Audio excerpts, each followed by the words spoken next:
حضرت انس رضی اللہ تعالیٰ عنہ سے روایت ہے کہ رسول اللہ صلی اللہ علیہ وآلہ وسلم نے ارشاد فرمایا،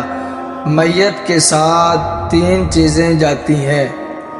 اور ان تین چیزوں میں سے دو واپس آ جاتی ہیں اور ایک چیز جو کہ میت کے ساتھ ہی رہتی ہے۔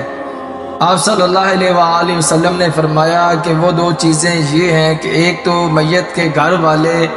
جو کہ قبرستان سے ہی واپس آ جاتے ہیں، اور دوسرا آپ نے فرمایا کہ میت نے جو مال اکٹھا کیا ہوتا ہے، مال و زر جمع کیا ہوتا ہے، وہ بھی میت کے ساتھ نہیں جاتا بلکہ گھر میں ہی رہ جاتا ہے۔ اور تیسرے نمبر پر آپ صلی اللہ علیہ وآلہ وسلم نے فرمایا جو کہ میت کے ساتھ ہی چیز رہتی ہے وہ ہے میت کے اعمال، جو کہ میت نے کیے ہوں گے وہ میت کے ساتھ ہی رہتے ہیں۔ دعا ہے کہ اللہ تعالیٰ آپ کو اور مجھے اچھے نیک اعمال کرنے کی توفیق عطا فرمائے۔ اور اگر آپ چینل پر نیو ہیں تو چینل کو سبسکرائب کر دیں، ویڈیو اچھی لگی تو لائک کر دیں، اپنے دوستوں سے شیئر بھی کر دیں۔